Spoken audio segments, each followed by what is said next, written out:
All right, we got Dre Skott in the building. Well, thank you. Appreciate you coming for to do this little interview with us, man. Let us know what you got going on. No doubt, man. Just chilling, working on some music, same old, same old. So since this is our first time chopping it up with you, we're just going to start from the beginning. Let us know, where you from, what you repping, how you got in, how was your upbringing, and how you got into the music thing. So let's start off like where I'm from. I'm originally from Huntsville, Alabama. I grew up there for most of my life. My mom and my stepdad, he was in the military, PCS to Germany, and from Germany we came here. And I've probably been in the music since, I don't know, probably since I can remember. Started off by like watching Michael Jackson and Prince videos, stuff like that. And then teenage years kind of got into like hip hop, like Dr. Dre, Snoop, stuff like that. And I mean, it just took off from there. I used to want to sing, but I ain't got the chops for it. So I started like writing down my own lyrics and went from there. Well, what year was that when you started like writing down your own lyrics and putting it together? I don't remember what year, but I know I was probably about 16 years old. Okay. I know I saw in your other interview you were talking about how the Chronic had influenced you a lot. Yeah. I definitely feel that, man. I feel the same way, man. It's a huge album, man, what Dre did on there. Yeah, man. Yeah. Like, the Chronic, to me, is probably 2 albums I can say are just hip-hop masterpieces.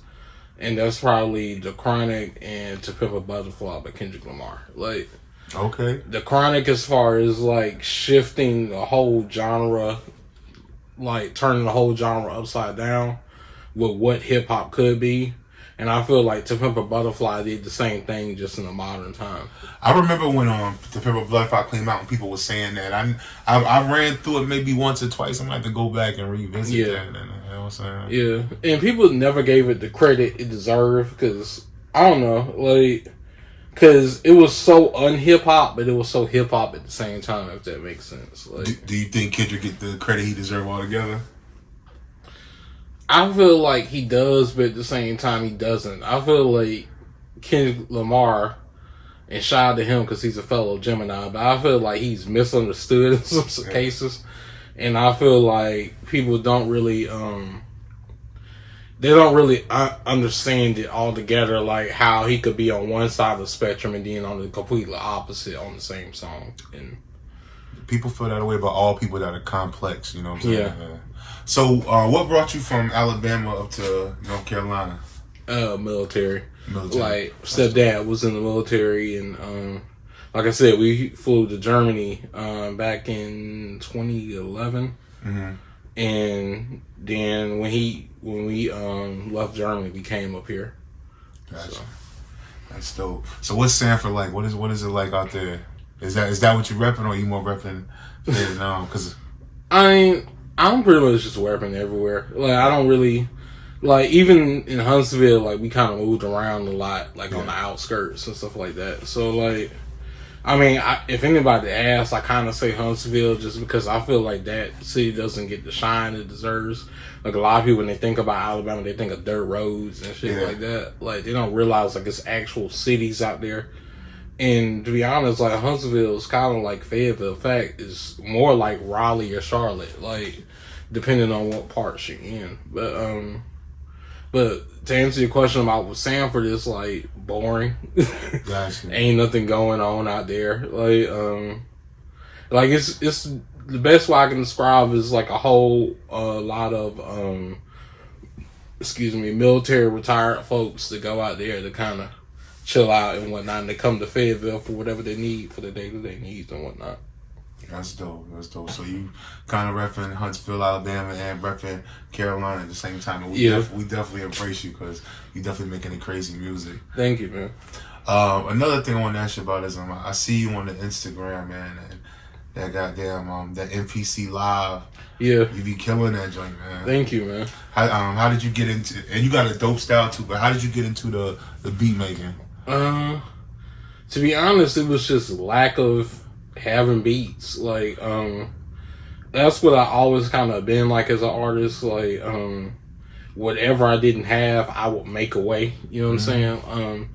It when like with rapping, like since probably like 16, like it's always been guys that'll be like, oh, you got a dope rapping style, I should produce for you and stuff like that, and then it never really go through with anything. So like it just, I think I started out with this was in Germany too, because it was like the last time somebody saw my producer or something like that. But I got an iPad mini for Christmas, and I just downloaded the GarageBand on there and started messing with that. And it took time, but I mean, I kind of caught on to it and figured out how to press buttons and whatnot. And now I'm kind of where I am now, where I feel like I'm the goat of it. You know what I'm saying? Like, yeah, you got some hot stuff, man. Word. And definitely, I do everything on the phone. So I mean, it's a lot of programs on like Beatmaker 3 that's real dope. But like I said, I see you on the NPC Live, and I think that's an incredible machine because it's, the reason I never really mess with it is because I put so much time into the native instruments machine and learning that environment prior to me going to like iOS. But that the speaker and the wireless and the wireless battery and the speaker, I mean, it's so genius.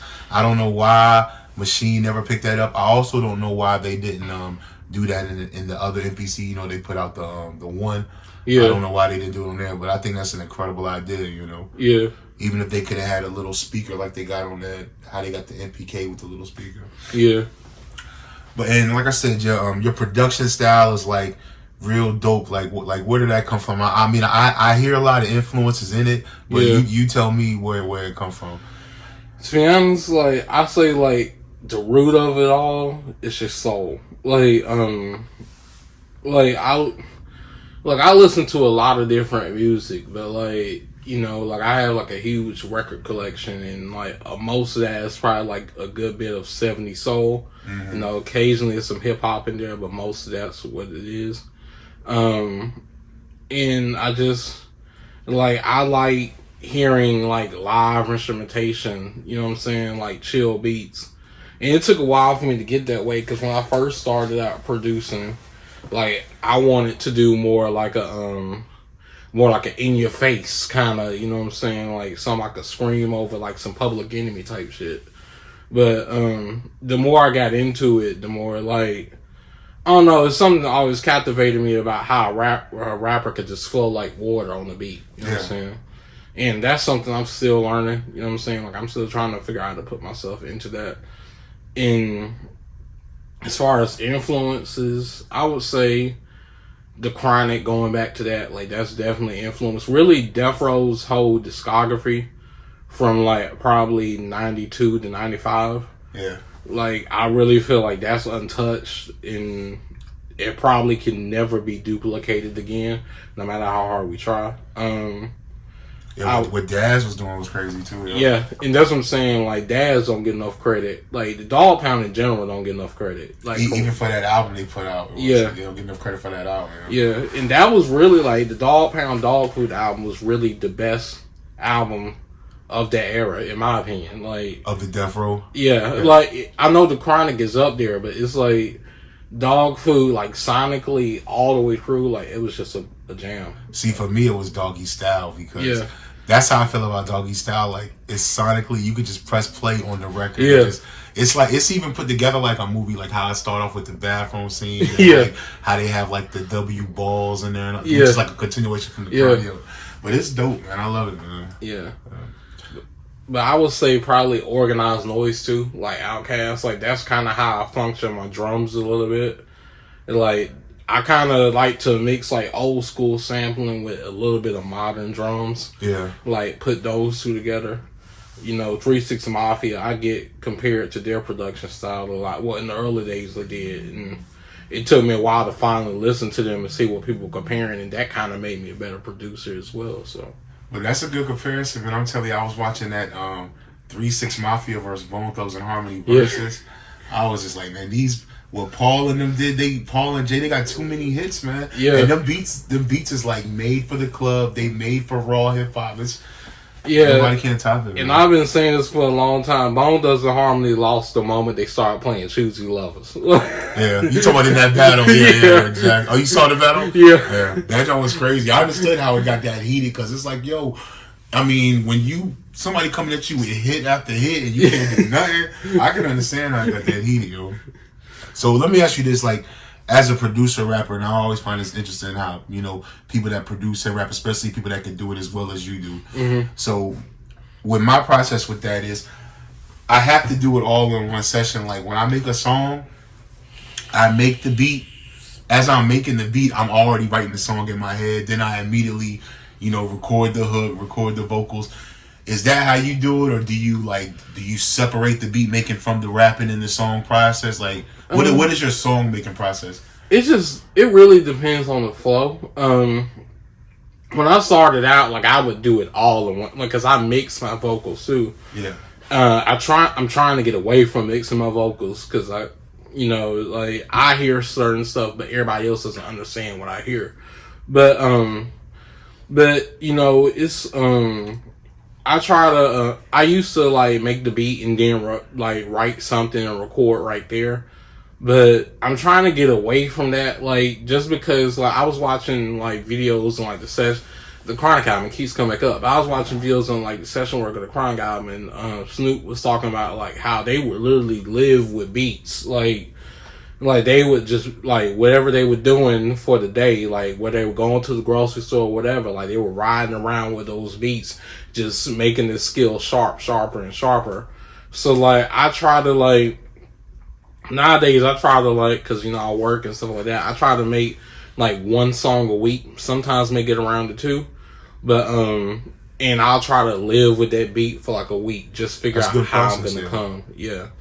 But as far as like my process of like making an album, it's really like when I get that one song that kind of kicks it off. And before I get that one song, I'm really just trying different things, doing different things. And that's probably why I got so many throwaways. But then when I get that one song, okay, I'm like, how can I remake this, but do it slightly sonically different for like 13 tracks, if that makes sense. Nah, I completely understand, and that's how producer talking. Like, you want the album, and this is from that era too. You want the album to sound like an album. Yeah. You don't want it to be like how nowadays it's just like 10 songs that they happen to have made. Like back then, the album sound like a cohesive album. Yeah. Yeah.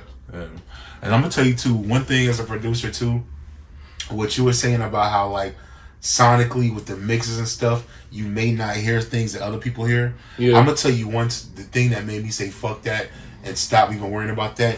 Did you ever see the Wu-Tang Clan, the Hulu series they had on Wu-Tang Clan? Yeah.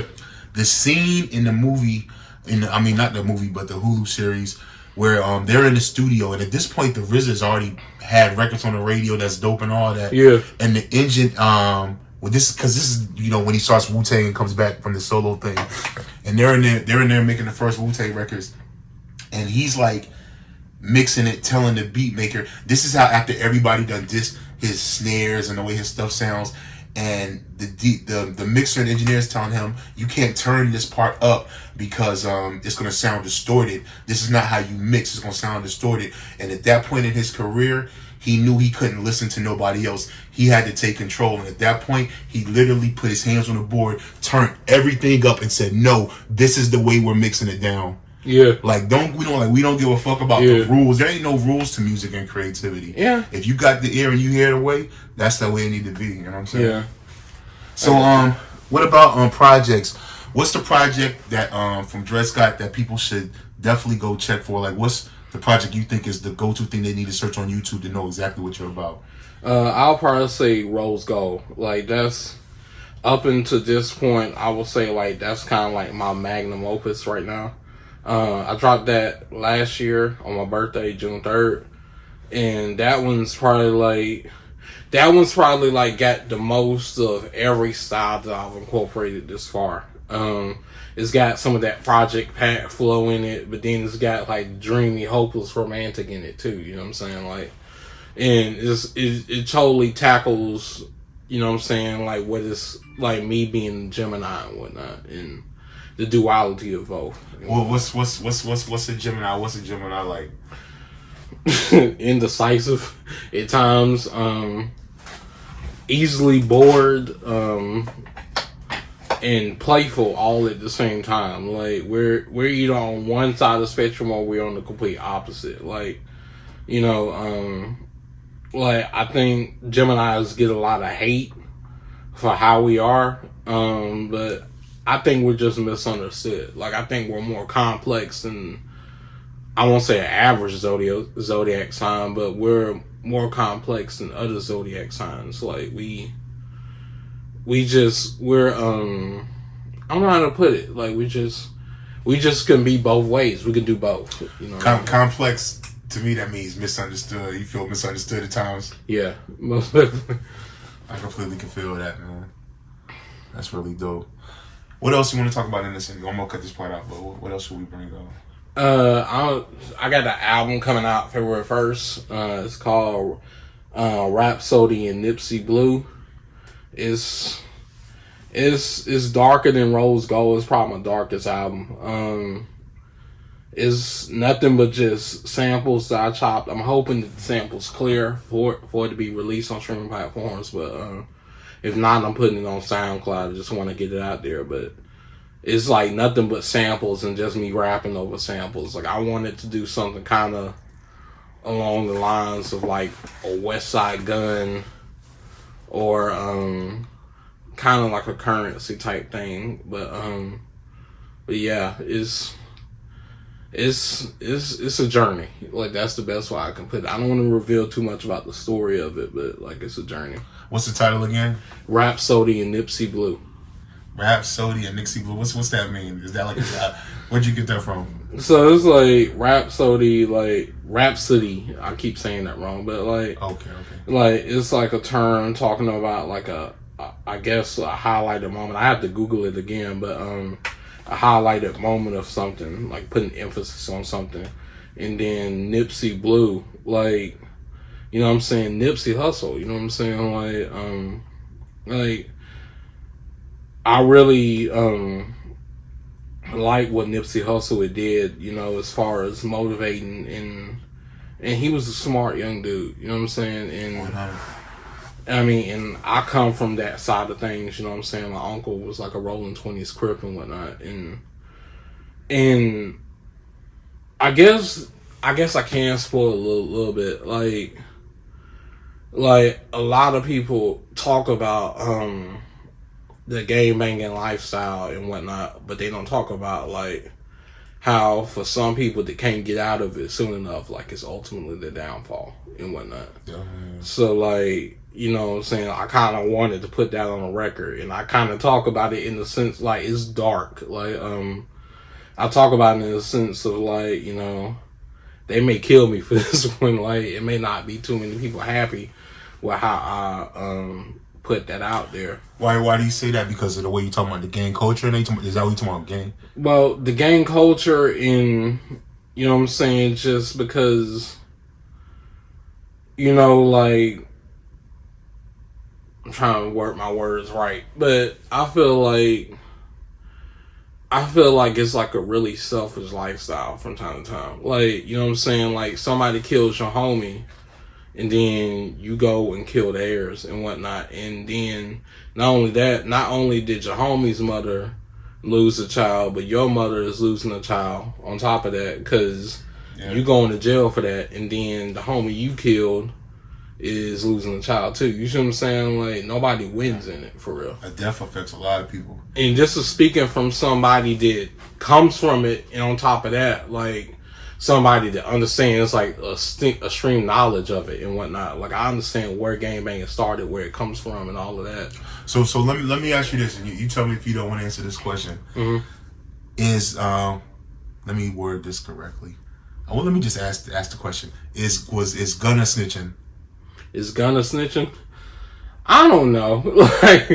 like I haven't really got into it just because like I don't know. Like I haven't really followed the Young Thug case. Like I think my ex had me following the Megan Thee Stallion Tory Lanez case more than that one. But I don't know. I think I think it's a possibility that he is, but I think it's a possibility that he isn't either. It just depends on what the situation is, and at the end of the day, nobody knows if there was an interrogation room involved. Because, like I said, I wasn't following the case, but nobody knows what happened in that interrogation room, but the people in there and people that have the documents and whatnot. So, well, it's a deep question because like it's like asking like where does snitching started, because where's it started in the courtroom, because I mean some people say snitching is even dealing with the police at all, even cooperating with them at all, and of course taking a plea deal is that. Yeah. But there's different kind of plea deals. People, different reasons people take plea deals. It's a deep situation, man. Yeah. I mean, I think the thing that people either they don't understand or they refuse to understand, you could take a plea deal without selling your people out, if that makes sense. Yeah. But I don't think that side is told as much. I think you got this whole generation that ain't grew up in that, and ain't never been in no courtroom, ain't never been on the wrong side of the law. Like, they're not gonna understand that. They go based off of what the internet tells them, if that makes sense. Yeah, well, see, the thing about, I think that people don't really realize is, when they come, whether it be the feds or the state, anybody, they pretty much, when they write that indictment, they know exactly what happened, and they got, they already know exactly what happened when they write that indictment up. So it's such a touchy situation, man. It's real crazy, but I wish all the best to all of them, because they make incredible music. Thug and Gunna, they some of the the best, and I know they got a great relationship and a great team, and I'm pretty sure it's one of those situations where they looking back now probably like, damn, why didn't we just stop doing what we was doing and focus on what the fuck we supposed to be focused on? You know what I'm saying? Because they was two of the top in the rap game, and not only that, the younger guys under them that was coming up, they was all coming out with dope records, and hopefully it works out on the best. I think it will, because on some levels, I'm talking about as far as Gunna, I think it will, because I know he's gonna make hot records. So it just comes down to how he's embraced. Yeah. I mean, but hey, if 6ix9ine can be embraced, you know what I'm saying, anything is possible. But was 6ix9ine embraced though? That's a question too, yeah. It's like you could say, but it depends on the generation. Like, I know it's still kids to be in Cross Creek Mall playing 6ix9ine, like, yeah. But I mean, because I guess they're too young to understand it and understand what really happened. Well, he came home. He did songs with Nicki. I mean, he came around people. He was embraced on some levels. Yeah. But let me ask you this: so the name Dred Scott, where does that come from? So I actually learned about this in government class. So there was a free man back in slavery times by the name of Dred Scott, and I don't know why he went down south, but he went down south and he was captured and turned into a slave. And he basically took the whole situation to court and whatnot, took his slave master to court and tried to fight for his freedom. And long story short, and it's crazy because I stay in Sanford, and the court case is called Dred Scott versus Sanford. Mm-hmm. He took it to court, and basically, long story short, they told him because he's a slave, he shouldn't even be allowed in the courtroom, so he never got free. So when I call myself Dred Scott, like, he was fighting for his freedom, I'm fighting for like the freedom of my mind and whatnot. So dope. What do you think is?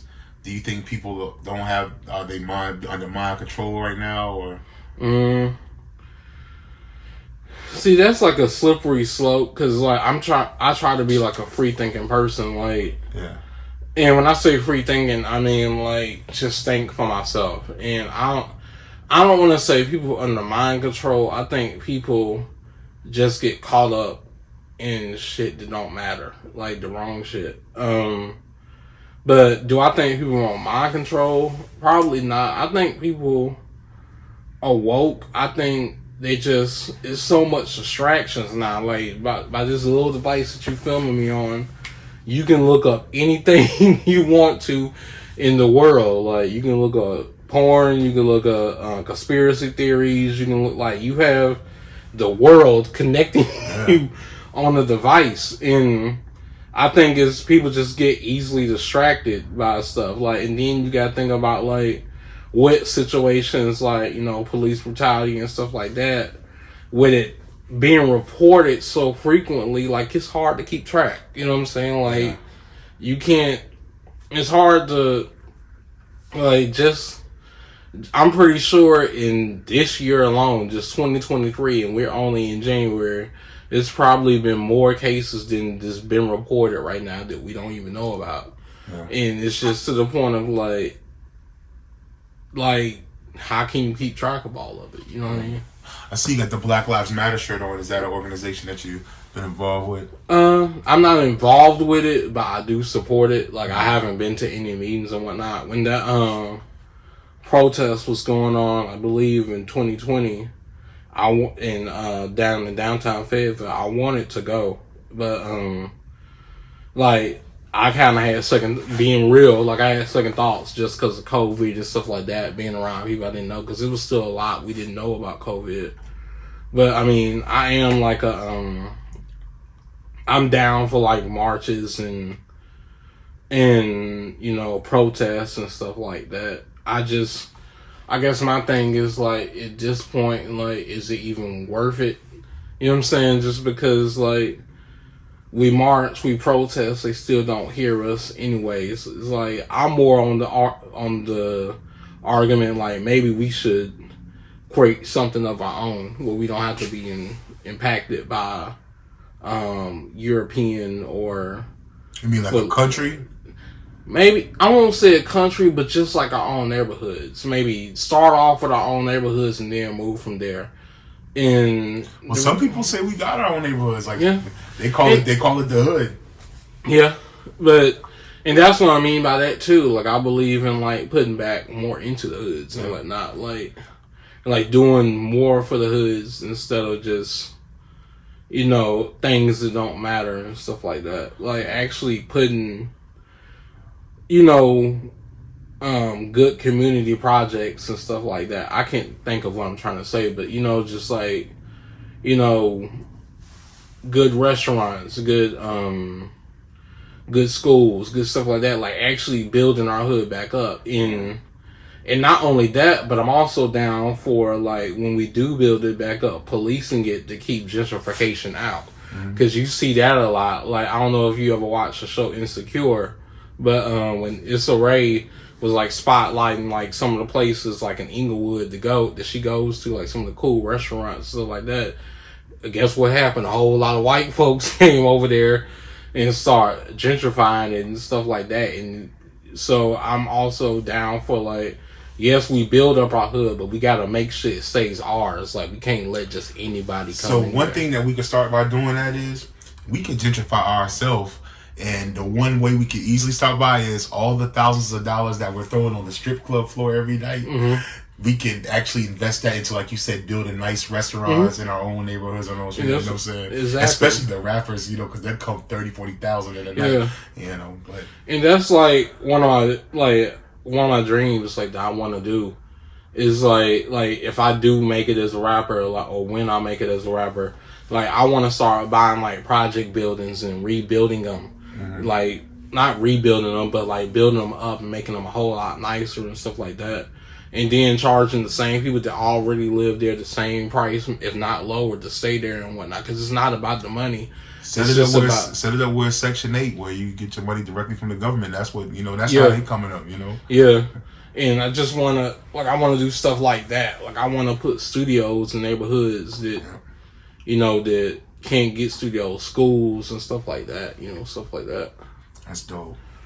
So like I said, the video that I was able to peep on your YouTube was the Free C Murder joint with that had the other song on it. Is there any other videos that you got on YouTube? I do, but they're probably not up to par. Like they're old.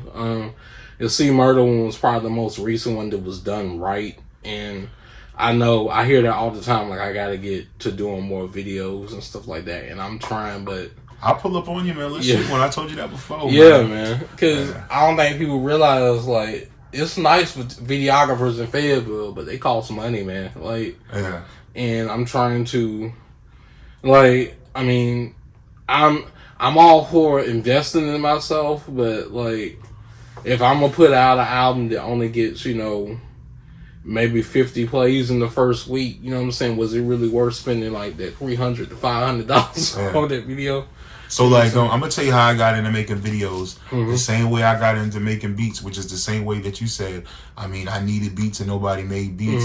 You know, I needed videos and like people was trying. You know, I had to figure it out. You know what I'm saying? And so it's definitely understandable that it's intense work. So it's definitely understandable. That's why, you know, I'm liking what I'm doing right now, because like I said, I'm just using it as a platform to build my channel. Like, we gonna make this like the official like Vietnam shit, so everything that's coming through Vietnam will come through there. And like I said, man, let me know when you're ready. We'll pull up on you and shoot the video, man. Make it as hot as it is. And like I said, I really like that Free C Murder shit, because it, like you said, it captures you well. And what I seen when I saw that, I was thinking, damn, this is like the new 8 Ball. You know what I'm saying?